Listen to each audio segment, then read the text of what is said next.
by leaving a comment below. If you enjoy this video, don't forget to like and subscribe. Have a wonderful day. Enjoy the story, everyone. Emma, there's a monster here, Mia screamed, and in a desperate impulse for survival or maybe sheer embarrassment, she jumped into the lap of the first customer sitting nearby. That isn't a normal cockroach. It's a mutant. Everyone followed her gaze, and there it was, a small, harmless cockroach, bold antennas waving. It walked across the floor with the confidence of someone who paid the rent for the place. The man who had been holding a cup of coffee was now holding Mia literally in his lap. "Oh my God, I'm so sorry. It's just, it had wings. I swear it spread its wings, and it was huge." The man, elegant, only raised an eyebrow. "It's all right," he said with a calm smile. "Do you usually do this with all the customers, or am I today's lucky one?" "Only with the ones who look like they won't scream louder than me," Mia replied, still clinging to his neck as if it were her lifeboat. "And, sorry. Am I shaking? Or is it you? I think it's both of us. But I promise it's not because of the roach." For a second, their eyes met. A silence appeared in the middle of the chaos. Then someone shouted, "It's climbing on the sugar. Help! It's heading for the butter." "Why is this happening today of all days?" cried the cook, sticking her head out of the kitchen window. Still in the stranger's lap, Mia pointed. "It's going for the croissant. Someone kill it." "I can try," said the man with a hint of amusement, gently setting Mia down on the floor. He picked up a newspaper from the table, stood up with a calmness that irritated everyone, and smacked silence. Everyone looked at him as if he had just saved the city from an apocalypse. "There, the threat has been neutralized," he said, looking at Mia. "Wow." She blinked. "You just won over half the female customers. And I hope I didn't lose the other half for smashing a bug in public." Mia laughed, still red with embarrassment. "I'm really sorry for all of this. I don't usually jump into strangers' laps." "That's a shame," he smiled, "because this was the best coffee I've had in years." She blushed even more. "What's your name?" he asked before finishing his last sip of coffee. Mia Lopez." "Nice to meet you, Mia." He didn't say anything else, not even his name. He didn't leave a card. He just smiled, placed some bills on the table, and walked calmly, as if he hadn't just been attacked by a panicked waitress. Mia stood still, watching the door swing after he left. "What was that?" exclaimed her coworker at the counter. Sophia, her eyes wide open. "You jumped on the most handsome guy who's ever walked in here." "I jumped because he was in the roach's path." "Sophia, not because of strategy, but it looked like a Netflix rom-com scene, and I look like a complete lunatic," Mia muttered, still trying to fix her hair with her fingers. "He must think I'm a clinical case." "Are you kidding?" He left smiling. "I bet he'll be back tomorrow." Mia let out a deep sigh and went back to work, trying to pretend her heart wasn't beating faster. But every time she thought of his eyes, brown, deep, with that ironic sparkle, a little wave of anxiety stirred in her stomach. "Who could he be?" she murmured while arranging the glasses. Outside, the city buzzed, and in a luxury car parked discreetly at the corner, Ethan Parker, CEO of Parker Enterprises, slid his fingers across his phone screen. Opening Instagram, he typed, "Mia Lopez, Sunnyside Cafe. Let's see who you are, cockroach girl." He smiled, as if he had just discovered his new favorite pastime. The next morning, Mia arrived at work humming softly, still with the silly smile of someone who had experienced something special the day before. The mysterious man had occupied her thoughts all night, and she caught herself imagining if he would really come back. "Good morning, everyone," she greeted cheerfully, tying the apron around her waist. But the atmosphere in the cafe felt strange. Sophia looked at her with a worried expression, and the manager, Mr. Thompson, appeared almost immediately from the back office, his face stern. "Mia, I need to talk to you now." His harsh tone made Mia's stomach churn. She followed him into the small office, cluttered with boxes of supplies and scattered papers. "Sit down," he said, pointing to an old plastic chair. "Did something happen, Mr. Thompson?" "Yes, it did. I got 3 phone calls this morning. 3 customers complaining about your behavior yesterday." Mia felt the blood drain from her face. "My behavior? The cockroach incident?" "Mia," Mr. Thompson raised his voice. "You jumped onto a customer's lap. Imagine if he decided to sue the cafe. What if he felt harassed?" He didn't seem bothered. "It doesn't matter how he seemed. What matters is that 3 of our longest customers are offended. Mrs. Carter has been coming here for 15 years. Mia felt tears burning in her eyes, but tried to keep her composure. Mr. Thompson, I can apologize to them. I can explain it was a misunderstanding. Mia, you're a good employee, but I can't risk losing more customers over this. You're fired. The words hit her like a bucket of cold water. Fired because of a cockroach? Because of your inappropriate behavior in a professional situation.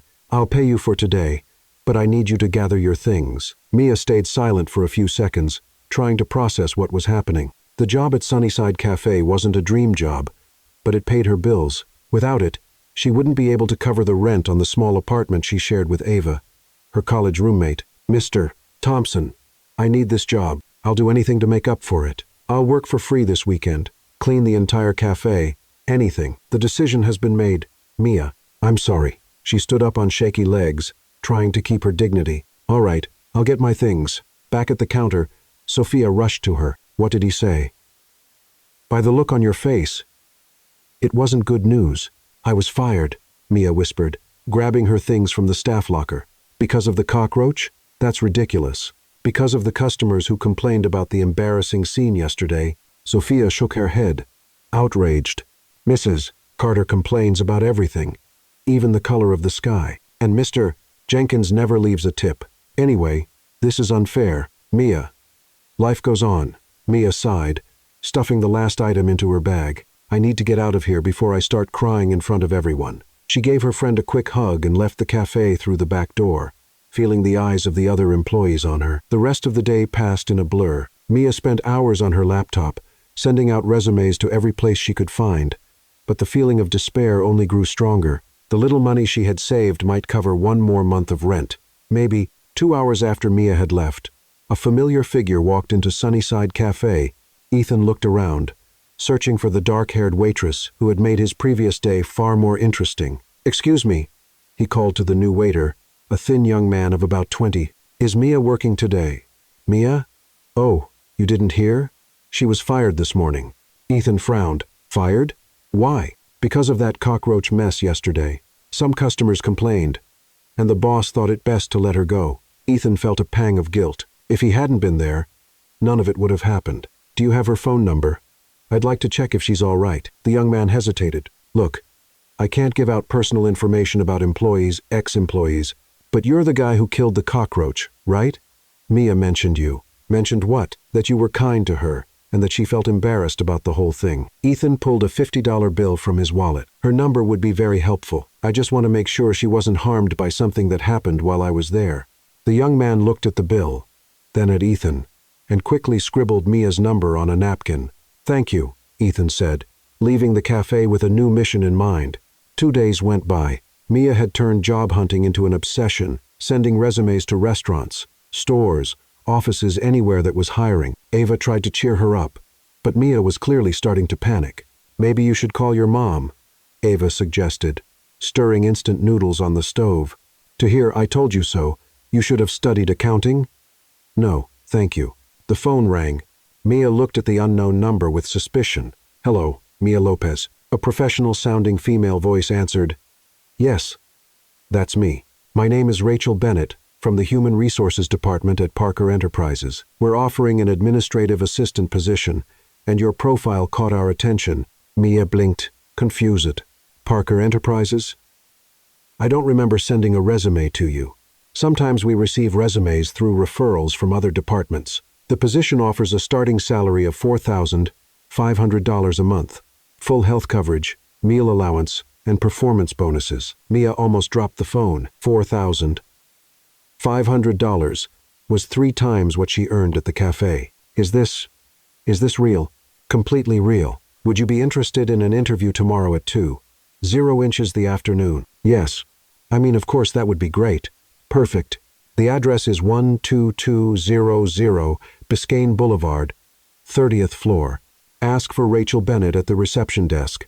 After she hung up, Mia stood still for a full minute, trying to process what had just happened. Ava, she shouted, you won't believe this. That evening, Mia searched everything she could about Parker Enterprises online. It was a huge company with offices in several cities, specializing in investments and urban development. The CEO was Ethan Parker, considered one of the youngest and most successful businessmen in the country. Wow, this company is massive, she murmured, scrolling through the official website. How did they even get my resume? But soon anxiety took over. It was an amazing opportunity, but also frightening. She picked out her best business outfit, a black skirt and blazer she had bought for college graduations, and spent the whole night practicing possible answers for interview questions. Tomorrow, everything will work out, she whispered to herself, looking at her reflection in the mirror. It has to. The next day, Mia stopped in front of the Parker Enterprises building. It was a gleaming glass tower that seemed to touch the clouds, with a lobby that looked more like a five-star hotel. My goodness, she murmured, adjusting the bag on her shoulder. What am I doing here? The receptionist, an elegant woman of about 40, greeted her with a professional smile. Mia Lopez? Rachel Bennett is expecting you. The elevator was so quiet that Mia didn't even notice when it reached the 15th floor. Rachel welcomed her warmly and gave her a quick tour of the marketing department. This will be your workstation, Rachel said, pointing to a modern desk with a state-of-the-art computer. You'll be supporting the advertising campaign team reports, market research, organizing presentations. Mia tried not to look too impressed, but it was hard. The entire Sunnyside Cafe could fit on that floor. Everyone here is very qualified, Rachel continued, but I'm sure you'll adjust well. 2 hours later, Mia was trying to understand the company's filing system when she decided to go to the break room for some coffee. In the hallway, she almost bumped into a man carrying a large box. Excuse me, she said quickly, stepping aside. The man turned, and Mia felt her heart skip a beat. You, she exclaimed, pointing at him. The guy with the cockroach? Ethan smiled, trying not to drop the box. Hi, Mia. What a crazy coincidence. You work here? I've been working here for a few years, he answered, adjusting the box in his arms. Mia looked at the box. Oh, so you're the company's box carrier? She asked naturally. Ethan opened his mouth to reply, then closed it. For a split second, he thought about telling her who he really was. It would be so easy, but looking at Mia, he saw something in her eyes that made him hesitate. She was looking at him as a regular person, not as the CEO of Parker Enterprises, not as a financial target, just as the kind man who had killed a cockroach for her. Yeah, something like that. Box carrier, organizer of things, just a simple employee, he said, smiling. That's nice. I just started today. Marketing assistant. Congratulations on the new job. Thank you. And thank you again for yesterday or the day before. You saved my life from that mutant creature. It was my pleasure, literally. They stood there for a moment, smiling at each other, until Mia remembered where she was. Well, I should get back to work. First day, you know how it is. Of course. See you around. When Mia walked away, Ethan stayed in the hallway, watching her disappear. Then he looked at the box in his hands, which actually contained confidential documents he was taking to his office, and chuckled softly. Box carrier? Why not? That night, Ethan called his personal assistant. James, I need a favor. I want you to find an empty workstation on the 15th floor, somewhere I can show up from time to time. Sir, I don't understand. Let's just say I'm doing some field research on the employee's work environment, field research involving a disguise. Something like that. James sighed on the other end of the line. I'll arrange a temporary desk in the supplies department. It's close to marketing. Perfect. During the following week, Ethan built an entire routine. He arrived early, went up to his office on the 30th floor to deal with urgent matters, then came down to the 15th floor and stayed there, carrying boxes, organizing supplies and watching Mia from a distance.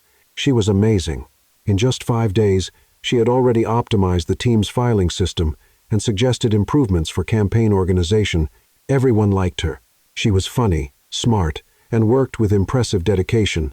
On Friday, during the coffee break, Mia was in the break room chatting with 2 colleagues. Ladies, I have a question, Mia said, stirring sugar into her coffee. Have you ever seen the CEO in person? Ethan Parker? Asked Emily from the design team. A few times, from far away. He lives on the 30th floor. What's he like? Mia asked, genuinely curious. He's probably handsome, answered Clara from planning. Distant, too. Rich since childhood. You know how it is. Probably one of those arrogant businessmen, Mia commented, taking a sip of coffee. I bet he doesn't even know how much a coffee costs at the supermarket. Ethan, who was filling a water bottle right behind her, nearly choked. He's probably full of himself, Mia continued. These young CEOs are always like that. They think they own the world just because they inherited their dad's company. Actually, Emily said quietly, I heard he built the company on his own. Oh sure, with a little help from a few million from his parents, right? Mia laughed. I can't stand people who think they did everything by themselves when they were born into luxury. Ethan closed the bottle of water and slowly turned around. "Hi, everyone," he greeted, trying to keep his voice casual. "Hi, Ethan." Mia smiled at him. "I was just talking about our invisible boss. Have you ever had the honor of meeting His Majesty?" "Once or twice," Ethan replied, amused by the situation. "He's interesting." Translation: "Boring as can be," Mia laughed. "I bet he's the type who schedules 15-minute meetings just to show power." Ethan had to bite his lip not to laugh. He actually did have a 15-minute meeting scheduled for that afternoon. "Maybe you'd be surprised if you got to know him better," Ethan suggested. "I doubt it." Mia shook her head. "People like that live in a bubble. They have no idea what real life is like." That afternoon, Ethan was in his office, getting ready for the executive meeting, when James came in. "Sir, the marketing team will be upstairs for the meeting in 5 minutes." Ethan stopped adjusting his tie. "The marketing team? All of them? Quarterly presentation?" Rachel included the new assistant so they can see how the process works. "Will Mia be at the meeting? Miss Lopez?" "I believe so." Ethan looked through the glass wall into the meeting room. There was no way she wouldn't recognize him there. "James," he said quickly, "tell them I was called to an urgent call. Have the meeting without me, and send me the report by email." "Sir, just do it, please." James shook his head but went out to tell the team. Ethan stayed hidden in his office, watching through the crack of the door as Mia and the others entered the meeting room. 2 hours later, he ran into Mia again in the break room. "So, how was your first executive meeting?" he asked, pretending casual curiosity. "Oh, the almighty CEO didn't even show up." Mia laughed. "Must have been too busy counting money or whatever rich people do. Maybe he had something really important to deal with. More important than meeting the team." "I doubt it." Mia shook her head. "You know what? I'm just going to focus on my work and forget the boss exists. It's easier that way." "Good strategy," Ethan agreed, smiling. "Want to have lunch with me tomorrow?" Mia asked suddenly, then blushed. "I mean, if you don't already have plans. It's just, you're the only normal person I've met here." Ethan felt his heart race. Of course, that would be great. When Mia left, Ethan stood in the break room, smiling like a teenager. He was caught in a complicated situation, but for the first time in years, he felt truly happy at work. "So, where do you want to have lunch?" Ethan asked, as they walked down a busy street in Miami. How about that food truck over there?" Mia pointed to a colorful trailer with a long line. "It smells amazing." Ethan looked at the food truck, then at Mia. For the last 5 years, his lunches had always been in 5-star restaurants with ocean views, but her excitement was contagious. "Food truck works perfectly," he said, smiling. While they waited in line, Mia noticed a group of well-dressed executives walking into an expensive restaurant across the street. "Look at those guys," she said, shaking her head. "I bet they've never eaten a hot dog in their lives. Probably the type who order imported sparkling water and think that makes them sophisticated." Ethan almost choked on his own saliva. Just last week, he had literally ordered imported sparkling water at a business meeting. "Do you have something against successful people?" he asked, trying to sound casual. "Not against success, against arrogance." Mia laughed. "My grandmother always said, 'Honey, you can have money, but if you forget where you came from, you've just become a rich fool.'" She was wise. "Your grandmother sounds like an interesting woman. She was the best. She practically raised me on her own after my parents died. She cleaned houses for wealthy people and always came back with hilarious stories about how out of touch they were." Ethan felt a pang in his chest. How many people like Mia's grandmother had worked in his own home over the years? He didn't even know their names. "What do you mean, out of touch?" "Oh, she told plenty of stories," Mia laughed, animated. "Like the lady who called in a panic because she didn't know how to turn on the washing machine, or the man who asked if bananas grew on trees. Once, a socialite even asked my grandmother how much a regular loaf of bread from the market cost because she wanted to understand how poor people live." "That can't be true," Ethan said, though inwardly he made a mental note to find out the price of bread. "I swear to God. And the worst part is they thought they were being nice." Mia mimicked an exaggerated voice. "Oh, how interesting. Poor people are so creative." Ethan laughed, but it was a bit nervous. In the weeks that followed, they began meeting regularly after work. Ethan discovered a Miami he had never seen before. Public parks where families had picnics, neighborhood theaters that showed old movies, beaches where people played guitar at sunset. "You're different from the other guys I've met," Mia said one afternoon as they walked through Bayfront Park. Most of them try to impress by taking me to expensive places. You seem to enjoy simple things. If only she knew he had canceled a meeting with Japanese investors to watch a romantic comedy with her. Simple things can be the best, Ethan replied. And he realized he truly believed it. At work, the situation was becoming almost comical. Mia had become the unofficial critic of the invisible CEO. "Guys, did you hear this?" she said during a break, holding up a printed email. He sent a note about human resources optimization. Who even talks like that? Why not just say, "Let's work better"? Ethan, who was organizing supplies nearby, almost dropped a box of staplers. He had spent 20 minutes that morning writing that note. Maybe he just wants to sound professional, suggested Emily. Professional? That's pretentious. Mia laughed. I bet he has an assistant whose only job is to choose fancy words for him. Good morning, Mr. Parker. Would you like to use implement, optimize, or restructure in today's emails? Ethan pretended to be very focused on organizing paper clips. And another thing, Mia went on, excited. He switched the office coffee to a premium organic brand. Who cares about organic coffee? Coffee is coffee. But of course, His Majesty can't drink regular coffee like us, mere mortals. In reality, Ethan had switched the coffee after hearing Mia complain that the old one was terrible. But he couldn't admit that. Maybe he just wanted you all to have better coffee, Ethan murmured. Oh, sure. Mia laughed loudly. Next thing will be imported water from France. Ethan swallowed hard. On Thursday, during sunset at South Beach, they were walking barefoot on the sand, Mia talking about her dream of starting a small consulting business. Do you know what my biggest fear is? She said, stopping to look at the horizon, becoming one of those people who forget where they came from, who stop seeing beauty in simple things. Ethan looked at her hair tousled by the wind, a simple dress, eyes shining with the dream she carried, and realized he was completely in love. You would never be like that, he said, touching her face. How do you know? Because you have something money can't buy. Authenticity. That's when it happened. A soft, sweet kiss, tasting of the coconut ice cream they had shared, and carrying the flavor of endless possibilities. Mia, Ethan said, his forehead still against hers. Will you be my girlfriend? Officially. Of course. Silly. I've been waiting for you to ask for weeks. The next day, Ethan arrived at the office feeling like he was floating. James found him signing documents with a silly smile on his face. Sir, the third quarter financial report. James, do you know how much a regular loaf of bread costs at the supermarket? Sir, and do you know how much someone working at a cafe actually makes? The real minimum wage, not the numbers we see in reports. James blinked a few times. I can look that up for you, sir. Do that. And I also want a report on benefits for entry-level employees, health coverage, meal allowance. Those things. In the following weeks, employees at Parker Enterprises started noticing strange changes.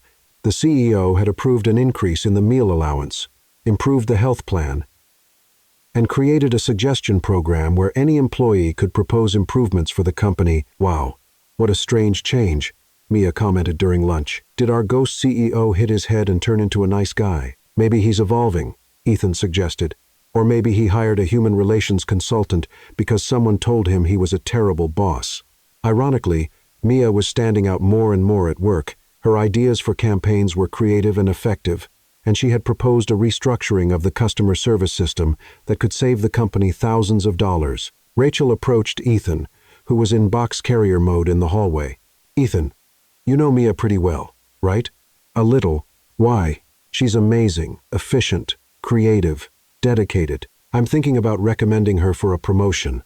Ethan felt a mix of pride and panic. What kind of promotion? Special projects coordinator. Much better salary, and she deserves it. That's great, Ethan said, but inside, he was calculating how to justify such a fast promotion without raising suspicions.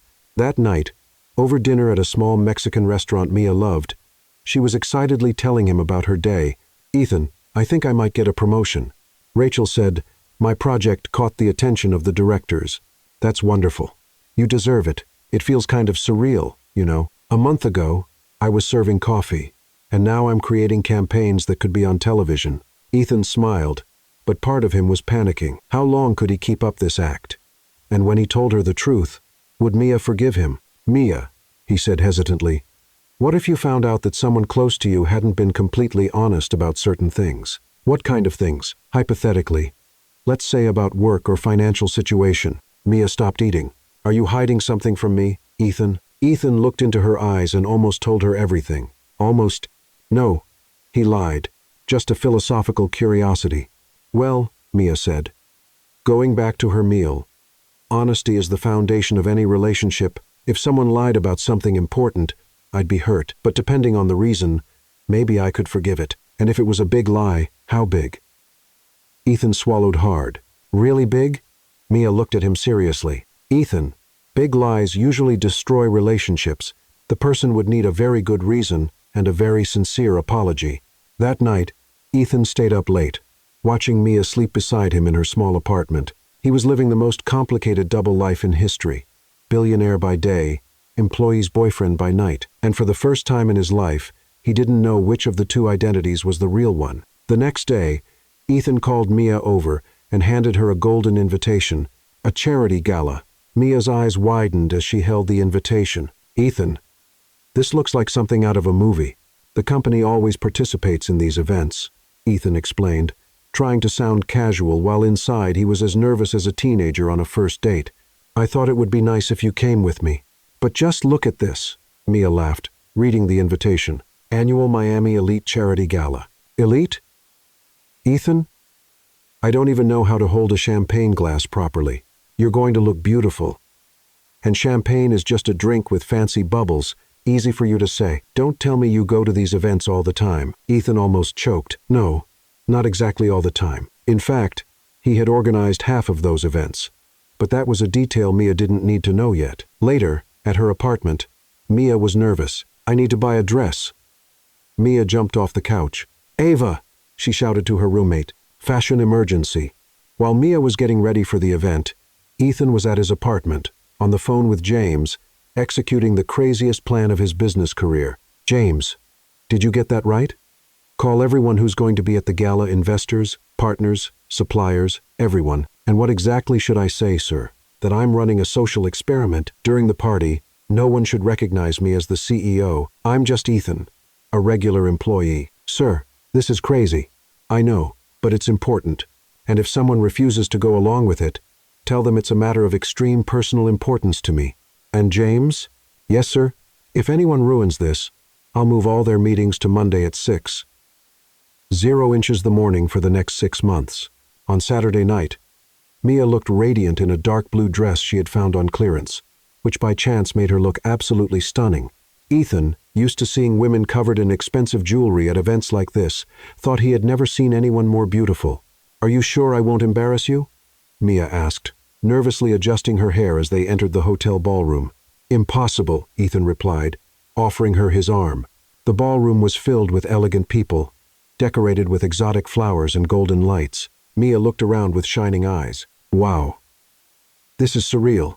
Look at that chandelier. It must cost more than my whole apartment. Ethan smiled. He knew exactly how much that chandelier cost. He had personally approved the purchase. They were talking near the bar when an affected voice interrupted them. Ethan, darling. What a wonderful surprise. Ethan turned and saw Isabella Thornton approaching, wearing a red dress that probably cost more than Mia's annual salary. She was tall, blonde, with the kind of polished beauty that came from years of expensive treatments and personal trainers. Isabella, Ethan greeted, trying to stay composed. I just got back from the Hamptons. I was dying to see Miami again. And you, of course, she winked, then looked at Mia as if noticing her for the first time. And who is your companion? This is Mia, Ethan said. Mia. Isabella Thornton. Isabella extended her hand with a fake smile. Nice to meet you. Are you new to the social circle? Actually, I work at Parker Enterprises. Mia replied with a genuine smile. I'm an assistant in the marketing department. Isabella's smile grew even more forced. Oh, how interesting. Ethan has always been generous with new employees. Mia blinked, not quite catching the condescending tone, but Ethan noticed it immediately. Isabella, it's so sweet when successful people mingle with. Isabella paused theatrically. The operational staff. Some people are really born to serve, aren't they? The silence that followed was deafening. Mia turned red, but not from embarrassment, from anger. Excuse me, Mia said with a smile that didn't reach her eyes. Oh, darling, don't be offended, Isabella laughed. It's just the natural order of things. Everyone in their proper place, you know. Ethan felt his blood boil. Isabella, That was unnecessary and rude. Rude. Isabella blinked, pretending innocence. I was only being realistic. You know what's realistic? Mia stepped closer to Isabella, still smiling sweetly. Realistic is that at least I work to live instead of living off other people's work. And here's another reality.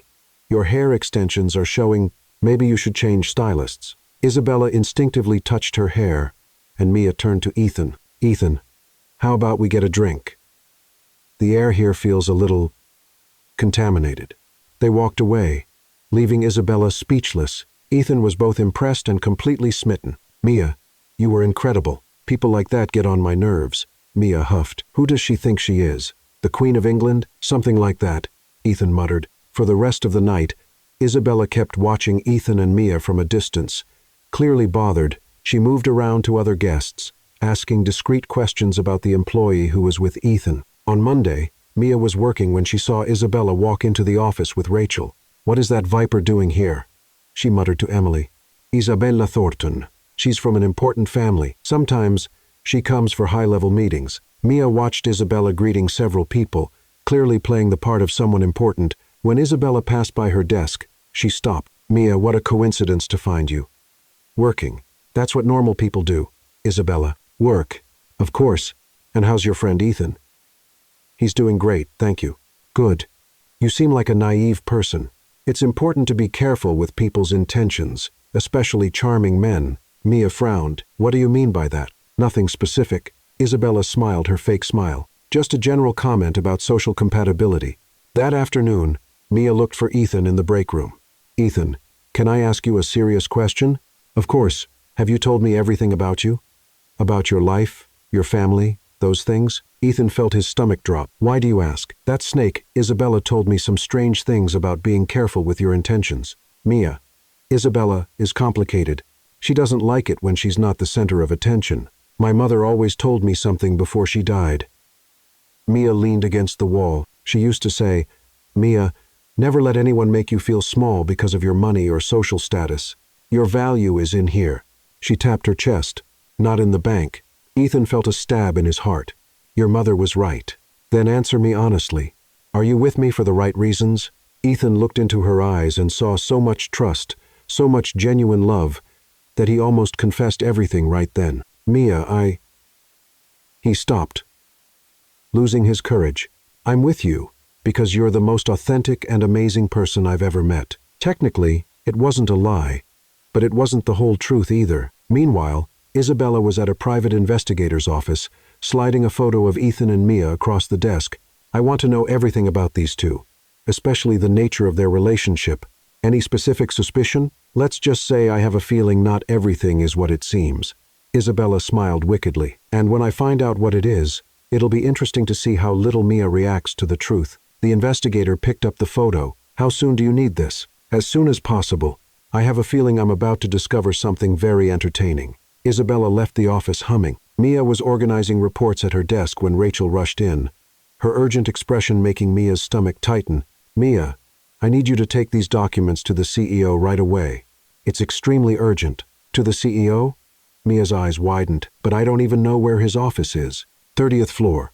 Last door in the hallway. Knock and go in. There's no time for formalities. The meeting with the Japanese investors cannot be delayed. Mia grabbed the folder with trembling hands. She was finally going to meet the famous Ethan Parker, the invisible man she had criticized so often. What am I wearing? She murmured, looking down. Oh my God. This blouse has a coffee stain. He'll think I'm sloppy. In the elevator, Mia tried to fix her hair using the reflection in the metal doors. All right, Mia, just hand over the papers. Say hello politely, and leave. No criticizing imported water or big words in emails. Be professional.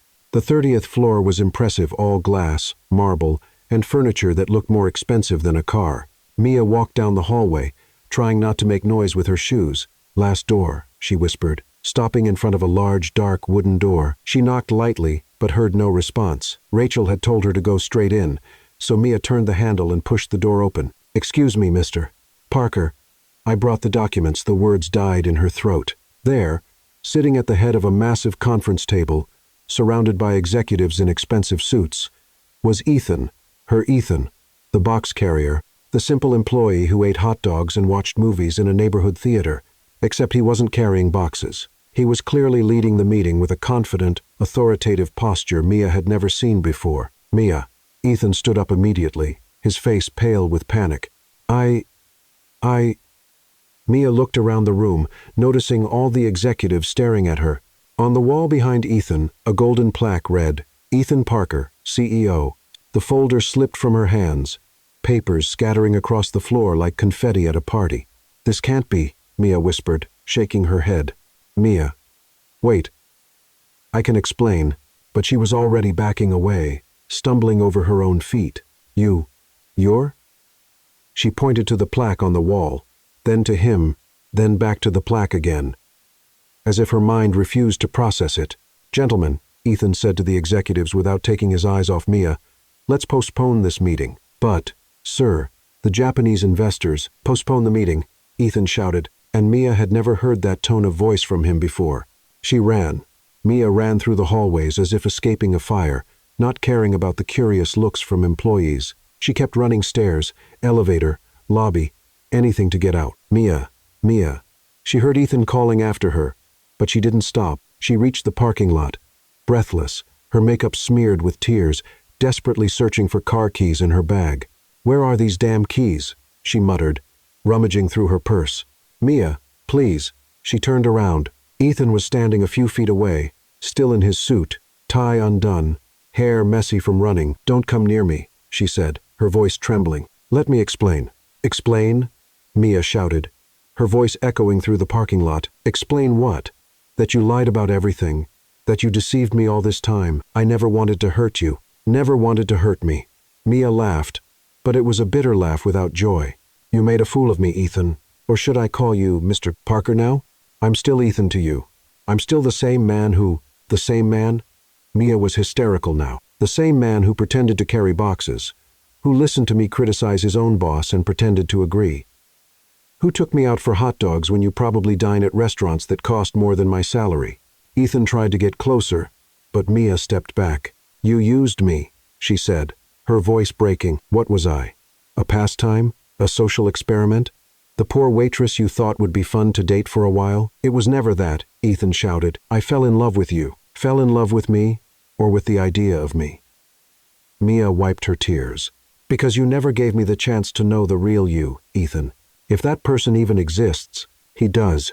I'm the same man who gets nervous when you smile, who stays up all night thinking about you, who lies about who he is. Mia cut him off. Do you know how many times I criticized you to your face?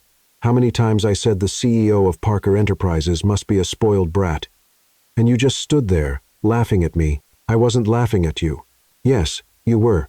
It must have been hilarious, the dumb employee criticizing the boss without knowing she was talking to him. Ethan took another step closer.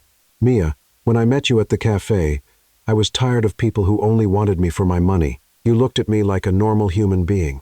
It was freeing. So you decided to keep lying. I decided I wanted you to know me for real. Without the billions. Without the power.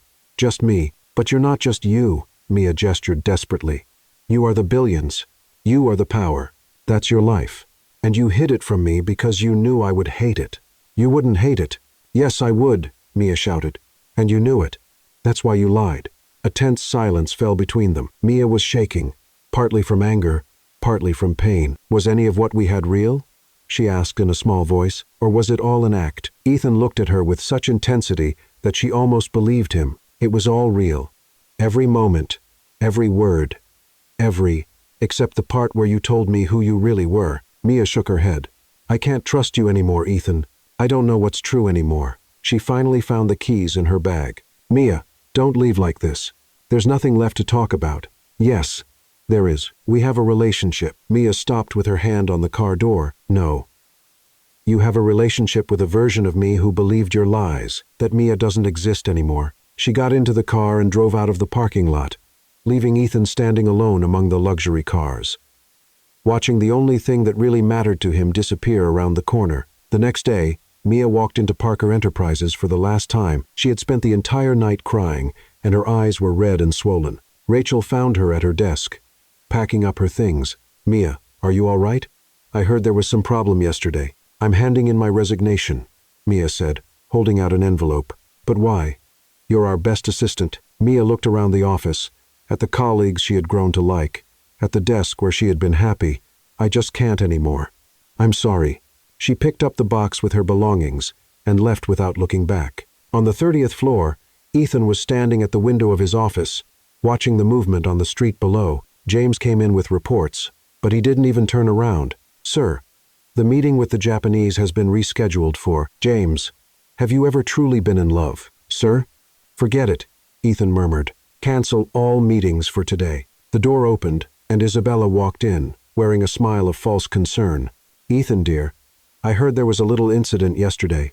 How are you? Ethan turned, and Isabella almost stepped back when she saw the expression on his face. You knew, didn't you? Knew what? That she would find out. You investigated, discovered my disguise, and, Ethan, I don't know what you're talking about.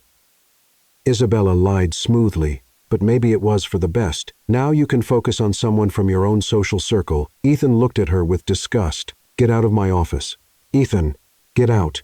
Isabella left quickly, but she was smiling. Her plan had worked perfectly. Meanwhile, in the small apartment, Mia was lying on the couch, hugging a pillow and sobbing. Ava was sitting on the floor next to her, handing her tissues. Mia, maybe he really does love you. How would I know? Mia cried. How can I know what was real and what was a lie? He made me feel special, Ava. He made me believe that someone like him could care about someone like me. But it was all fake. Maybe it wasn't. It was, Mia sighed, exhausted. And the worst part is, I really did fall in love with him with the Ethan he pretended to be. And now I don't know if that man ever existed or if it was just a fantasy. She curled up on the couch, closing her eyes, trying to erase the memories of every smile, every kiss, every moment that now felt like a carefully built lie. A few days later, Mia was sitting in an uncomfortable chair in a room that looked more like a storage closet than an office, waiting for her 5th job interview that week.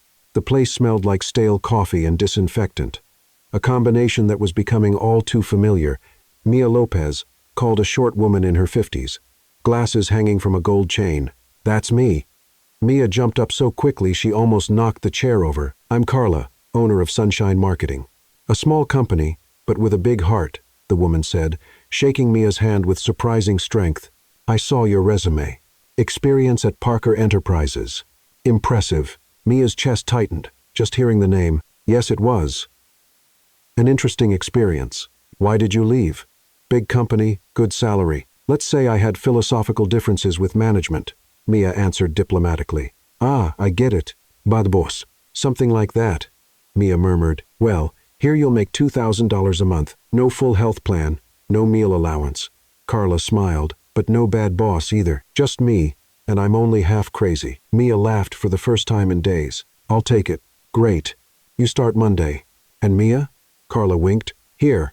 No one pretends to be someone they're not. We're all just honest poor folks. While Mia was restarting her professional life at a wobbly wooden desk with a computer that took 5 minutes to turn on, Ethan was turning Parker Enterprises into the most depressing place in Miami. Sir, James walked into the office carefully, as if handling a wounded animal. The monthly reports. Ethan was staring out the window, wearing a wrinkled suit, messy hair, and holding a cup of coffee that had gone cold hours ago. Sir, James, do you think I'm a horrible person? Sir? A simple question. Ami horrible. James hesitated. In the last few days, Ethan had canceled 3 important meetings, rejected $2 million contracts, and spent hours staring at his phone as if waiting for it to ring on its own. You are going through a hard time. That doesn't answer my question. Sir, you're my boss. I can't say you're horrible. And if I weren't your boss? James looked at Ethan unshaven, red-eyed, radiating a sadness that had employees whispering in the hallways. If you weren't my boss, I'd say you look like someone who lost something very important and doesn't know how to get it back. Ethan finally turned around. Sharp, James. Very sharp. That same afternoon, Isabella showed up at Ethan's office, wearing a dress that probably cost more than Mia's annual salary at Sunshine Marketing. Ethan, darling, you look terrible. Thank you, Isabella. Very comforting. That's why I'm here. She sat down in the chair across from his desk. I organized a dinner at the club on Saturday. Interesting people, wonderful food. I'm not in the mood to socialize. Exactly why you need to. You can't hide here forever because of a secretary. Ethan gave her a look that made Isabella pull back slightly. Her name is Mia. Of course, darling. Mia. But let's be practical. Isabella leaned forward. You're Ethan Parker. You can have any woman in Miami. Why torture yourself over someone who clearly doesn't understand your world? Maybe that's exactly why she was special. Was. Past tense. Now you need to move on, Ethan. Fine, a dinner. But only because you won't leave me alone until I agree. Perfect. Isabella smiled triumphantly. Meanwhile, Mia was at her new desk at Sunshine Marketing, creating a campaign for a cupcake shop. When Ava called, Mia, you need to get out of that apartment on weekends. I'm fine here, thanks. You're turning into a hermit. Yesterday, you talked to the television. I was disagreeing with the news. That's different. Mia, maybe you should give Ethan a second chance. Mia stopped typing. Ava, listen, I know he lied, but maybe he really loved you and just didn't know how to tell the truth. He had plenty of chances to tell me. What if he was afraid? What if he's been used for his money so many times that he's become paranoid? Mia looked at her computer screen, where there was a picture of a smiling cupcake. It doesn't matter anymore. Yes, it does. You're miserable. He probably is. 2. How do you know? Because when two people truly love each other and they split, both are miserable. On Monday, Mia arrived at work and found a huge bouquet of daisies on her desk. Daisies were her favorite flowers, something she had mentioned casually to Ethan during one of their outings. Looks like someone has a secret admirer, Carla sang. Showing up with a coffee, Mia looked for a card, but there wasn't one. Probably a delivery mistake, she murmured, but kept the flowers anyway. On Tuesday, sunflowers arrived. On Wednesday, yellow tulips, always without a card. Always flowers she loved. Mia, Carla said on Thursday, glancing at the office that was starting to look like a flower shop. Either you have the most persistent admirer in the world, or someone's trying to turn our company into a greenhouse. Mia, I think I know who it is. And are you going to do something about it? I'll pretend I'm not receiving them. Ah, the ostrich strategy. Classic. Meanwhile, Ethan was in his office, calling the same flower shop every morning. Good morning. Is this Flowers and Love? I'd like to send another bouquet to Mr. Parker, the clerk said. You've already sent flowers every day this week. The recipient hasn't called to thank you even once. I know. Maybe you should try a different approach. Maybe I should. But for now, keep sending the flowers. As you wish, sir. Ethan hung up and looked at his phone. He had dialed Mia's number 47 times in the past 3 weeks, but never had the courage to complete the call. On Friday, Mia was leaving work when she saw a bouquet of white roses on the bench outside the building. There was a simple note. I'm sorry. She looked around, half expecting to see Ethan hiding behind a car, but the street was empty. Idiot, she muttered, but picked up the flowers anyway. At home, Ava found Mia in the kitchen, arranging the flowers in several improvised vases. Wow, looks like he married a gardener. He's been sending flowers every day. And you're keeping all of them? They're pretty. It would be a waste to throw them out. Mia, he's trying to apologize with flowers. What a male solution. It's a start. Mia looked at the flowers spread around the kitchen. For a moment, she almost smiled, remembering how proud Ethan had been when he found out she loved daisies. 3 weeks, Ava. 3 weeks of flowers and not a single word. If he really wants to apologize, he should come talk to me like an adult. And if he does? Mia paused, holding a white rose. I don't know. I really don't know. That night, both were awake. Ethan in his luxurious apartment, staring at his phone and wondering if he should call. Mia in her modest apartment, staring at the flowers and wondering if she should forgive. Neither had the courage, and another sleepless night went by with 2 stubborn hearts beating alone in opposite corners of the same city. Isabella was sitting in the most expensive cafe in Miami, stirring her imported jasmine tea delicately, when her friend Natalie rushed in, looking like she had fresh gossip. Isabella, you won't believe where I'm working now. Where, darling? Isabella pretended to be interested, though she was more concerned about not smudging her lipstick. Sunshine Marketing, that ridiculous little company downtown. And guess who works there? Isabella almost dropped her cup. Don't tell me it's that little employee who was clinging to Ethan at the gala. Mia, something. A malicious smile spread across Isabella's face. Sometimes the universe conspired in her favor. How interesting, Natalie. What kind of person is she at work? Oh, everybody loves her. Efficient, friendly, funny, kind of annoying. Actually, Isabella tapped her fingers on the table. You know, Natalie, I've heard some rumors about this Mia. Very troubling things. What kind of rumors? Isabella leaned forward as if she were about to share a state secret. Well, let's just say she has a habit of getting close to rich men with hidden intentions. A true gold digger. Really, my dear, I have very reliable sources. She even tried to blackmail poor Ethan after he broke up with her. Natalie's eyes widened. What a scandal. And here I was thinking she was such a sweet girl. People like that are experts at fooling others. Isabella sighed dramatically.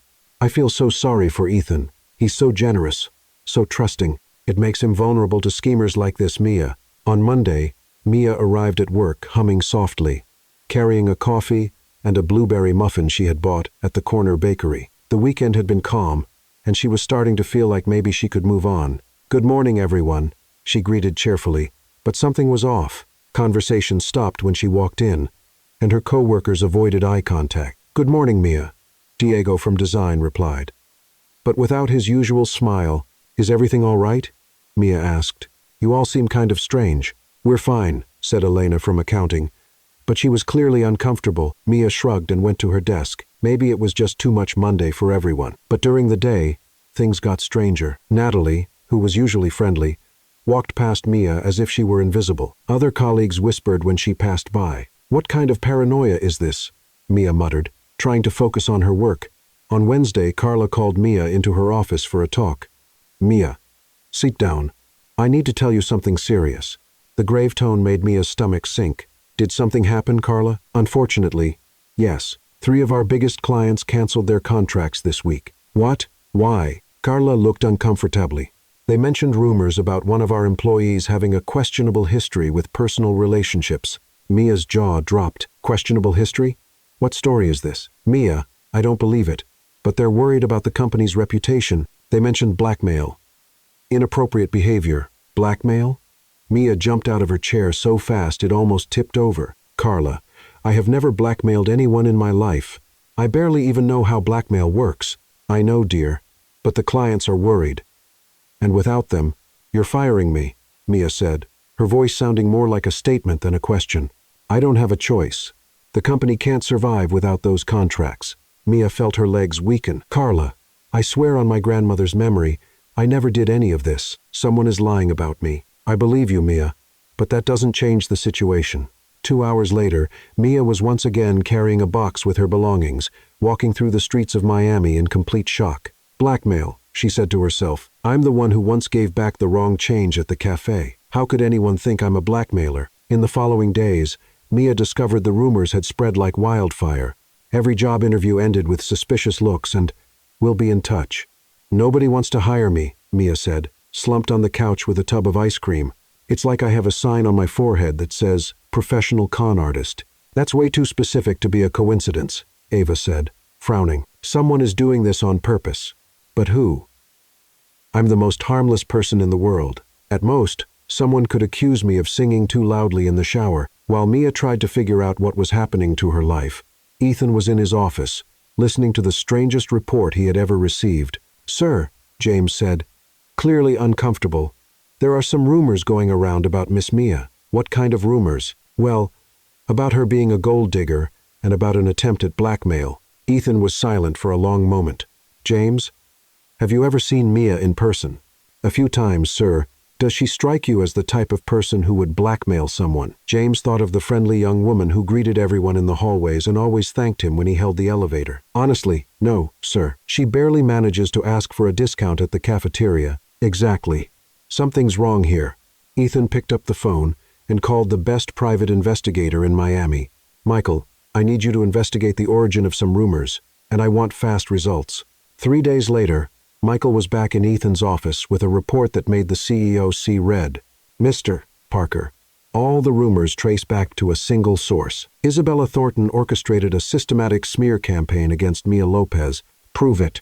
I have recordings of conversations, phone records, and 3 witnesses willing to confirm that Isabella offered money to spread the lies. Ethan slammed the table. Sir, what do you want me to do with this information? Nothing for now. I'll handle it myself. The next night, Ethan arranged to meet Isabella at the most exclusive restaurant in town. She arrived radiant, wearing a dress that probably cost more than most people made in 6 months. Ethan, what a delightful surprise. You finally decided to forget that, Isabella. Ethan cut her off, his voice dangerously calm. I need to congratulate you, congratulatemi, for your creativity, blackmail, gold digging. You really outdid yourself. Isabella's smile faltered. I don't know what you're talking about. Ethan placed the investigator's report on the table. I have recordings, Isabella. Your own words. Isabella opened the folder and went pale when she saw the bank transfers in her own name. Ethan, I can explain. No need. It's all here. And now I'll give you a choice. You stop this sick obsession with Mia right now, or I hand everything over to the police and the press. You wouldn't dare. Want to test me? Ethan stood up. Isabella, I always thought you were just spoiled and self-centered. I didn't know you were a criminal, too. She doesn't deserve you. And you deserve me even less. Get out of my office. And, Isabella, if I find out you've done anything else to Mia, there won't be a single place in Miami where you can hide from the consequences. Isabella slammed the door on her way out, but Ethan knew she wouldn't dare try anything again. 2 days later, Mia received a letter delivered by a courier. She recognized the handwriting right away. Mia, I know I have no right to write to you, but I need you to know the truth about the attacks on your company. Isabella planned everything. The rumors, your dismissal, the computer attack. I have proof of it all. I'm not telling you this to look like a hero. I'm telling you because you deserve to know someone was trying to destroy your life, and that this person was stopped. I've always loved you, Mia. Since the first day at the cafe, I lied about who I was because I was afraid you'd only see me as a rich, distant CEO. I wanted you to know me as a person before you knew my bank account. Was that selfish? Yes. Was it wrong? Completely. But it was never because I didn't respect you. It was because I respected you too much to risk you wanting me for the wrong reasons. I'm not asking for forgiveness, but I hope you know you were the only person who ever made me feel like a regular human being and not just Ethan Parker. With love and regret, Ethan. Mia read the letter 3 times, sitting on the office floor after everyone had left. Ava, she called her friend. I need to talk to someone. What happened? I found out who was sabotaging my life, and I found out Ethan helped me. And now... Mia looked out the office window, watching the lights of Miami come on. Now I think I need to stop being so proud and admit I still have feelings for him. Mia, he made mistakes, but so did I. Maybe it's time we talked like adults. For the first time in months, Mia smiled when she thought about Ethan. Maybe some people really did deserve a second chance. Mia stood in front of the bathroom mirror at the Fontainebleau Hotel, trying for the 5th time to fix her hair so it didn't look like she had been attacked by a fan. Ava, I shouldn't have come, she said on speakerphone while wrestling with her mascara. What a crazy idea to accept this nomination. Mia, you were nominated as Young Businesswoman of the Year in Miami. That's amazing. What if I trip on stage? What if I forget what to say? What if? Mia stopped, looking at herself in the mirror. What if Ethan is there? I know. But what if he is? I don't know if I'm ready to see him in person. You look beautiful. You're successful. And you deserve to be at this event. Now, stop overthinking and go shine. Mia took a deep breath, adjusted the navy blue dress she had bought just for the occasion, and walked out of the bathroom with determination. The event hall was packed with Miami's business elite. Mia recognized a few people from TV and business magazines, which made her feel like a well-dressed imposter. Mia Lopez, an elegant woman, approached her. I'm Linda Williams from the event organization. Congratulations on your nomination. Thank you. I still can't believe I'm here. Your story is inspiring. From waitress to successful entrepreneur in less than a year. Impressive. Mia smiled, trying to look confident, but inside she was calculating every possible escape route to leave, unnoticed. On the other side of the room, Ethan had arrived quietly and positioned himself behind a column where he could see the stage without being easily spotted. He wore a simple dark suit, very different from the designer suits he usually wore to events like this. Mr. Parker.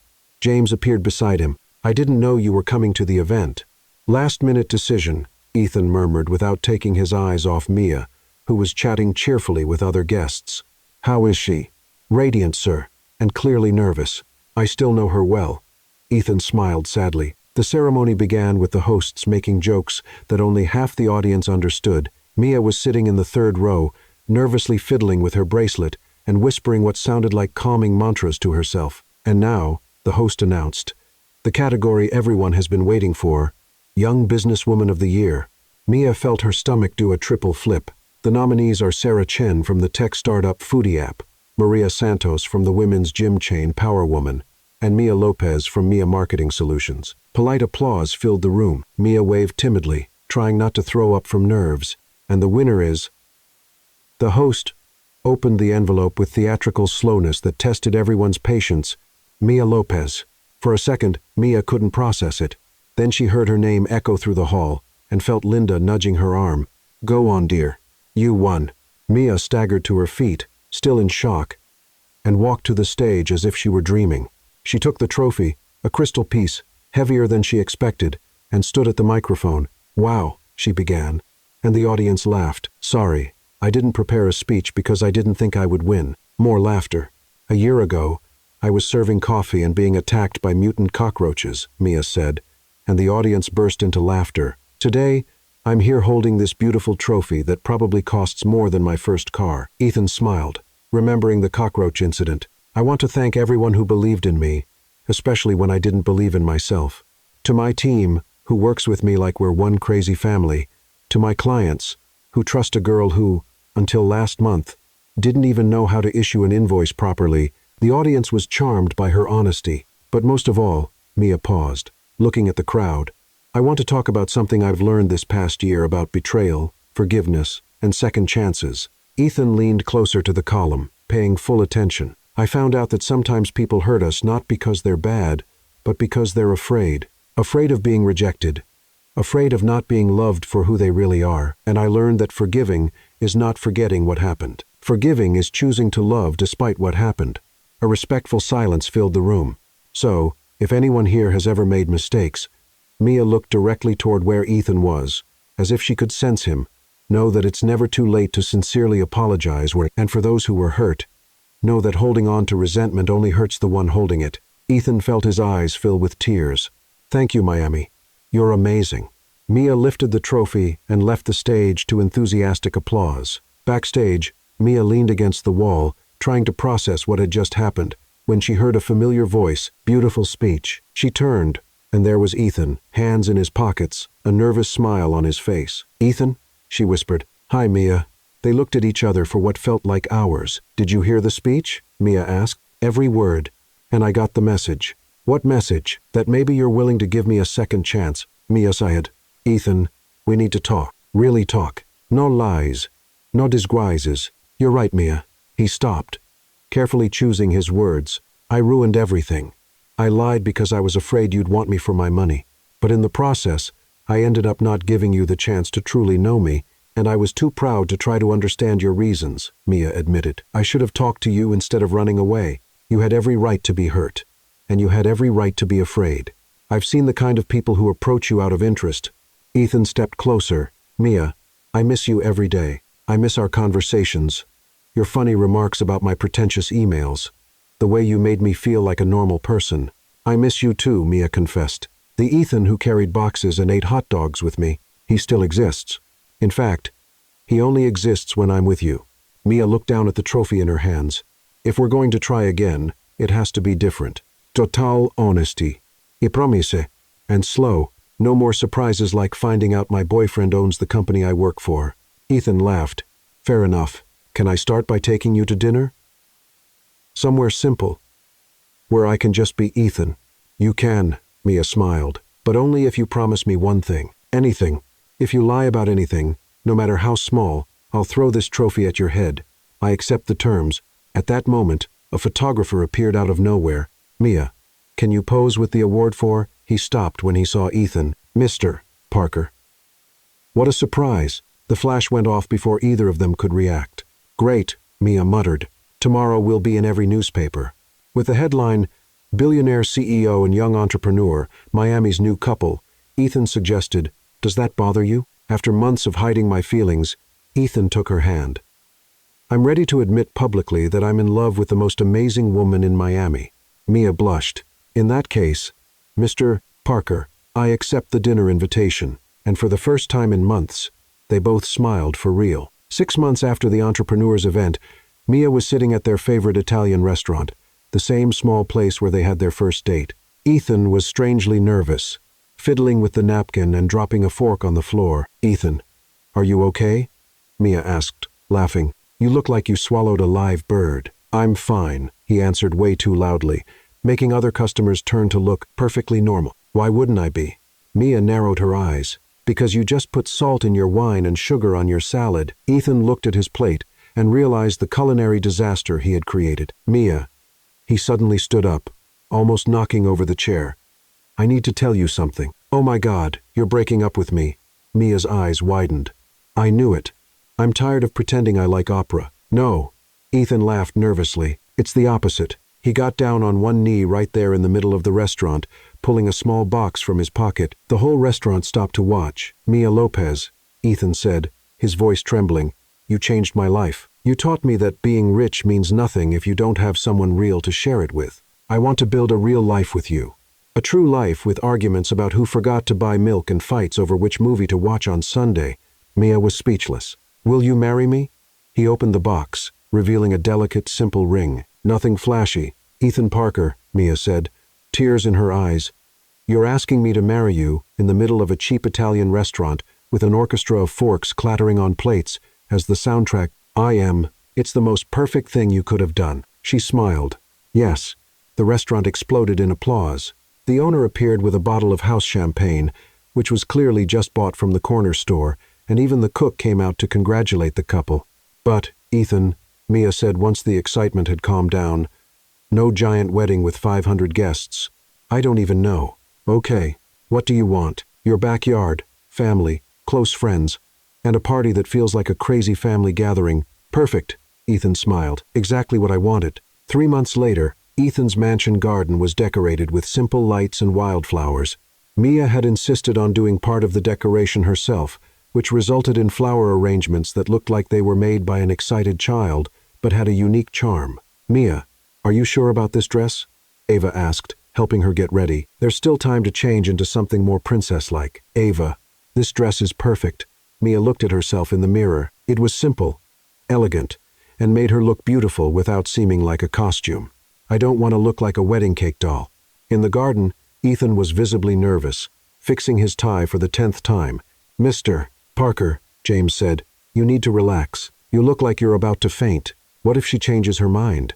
What if she realizes she could do better?" "Sir, Miss Mia loves you. Stop overthinking."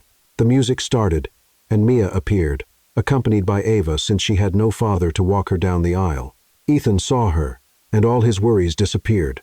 "Wow," he whispered. The officiant, a friendly pastor Mia had met at the neighborhood church, began the ceremony. "Dear friends, we are here to celebrate the love between Mia and Ethan, who met in a rather, let's say, unusual way." Laughter rippled through the small crowd. "Ethan, would you like to say your vows?" Ethan took a deep breath. "Mia, when I met you, you were literally running away from a cockroach, and I fell in love at that very moment, with someone brave enough to jump into a stranger's arms. You taught me that true love isn't about impressing, it's about being accepted. I promise to love you on the days you wake up beautiful, and on the days you look like you fought with a blender. I promise to be honest, even when the truth is that I ate the last slice of pizza that was yours." Mia laughed, tears in her eyes. "Mia," said the pastor, "your turn." "Ethan." Mia wiped her tears. "You taught me that second chances exist for those who have the courage to truly ask for forgiveness. I promise to love you both when you're the powerful CEO and when you're Ethan, who gets scared of tiny cockroaches. And I promise never to run away again without talking first. If anyone has any objection to this union..." The pastor began. A voice came from the back of the garden. "I do." Everyone turned, tense. It was Isabella, dressed more simply than usual for her. Ethan braced for drama, but Isabella raised her hands. "I object only to the fact that it took this long to happen," she said with a genuine smile. "Mia, Ethan, I want to apologize for everything. I did terrible things out of jealousy and immaturity." Mia and Ethan looked at each other, surprised. "I've spent these months in therapy and doing volunteer work, trying to become a better person. You both deserve all the happiness in the world." Isabella walked closer and handed them a small gift. "A toaster," she said, smiling, "for the real life you're about to build together." Mia laughed and hugged Isabella. "Thank you, truly." The rest of the ceremony was perfect. The Parker Enterprises staff showed up in full force, celebrating as if it were a family wedding.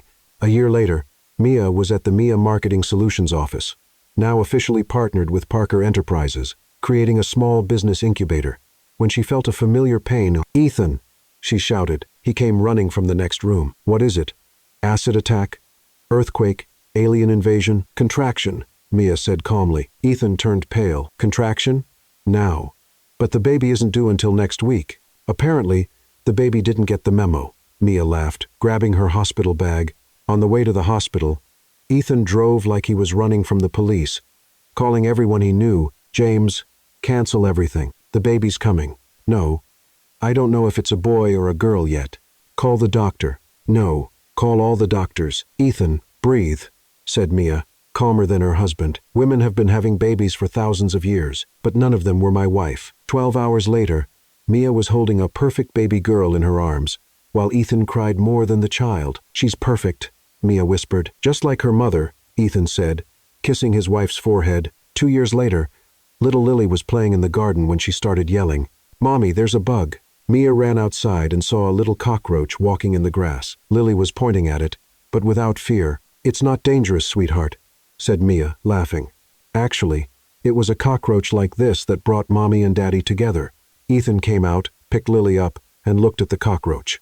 "You know what?" he said, hugging Mia with his free arm. "It was the best scare of my life." "Why?" "Because it led me to you, and to this," he pointed to the house, to Lily, to the life they had built together, "the best love I've ever known." Mia kissed him while Lily laughed, and the cockroach calmly went on its way.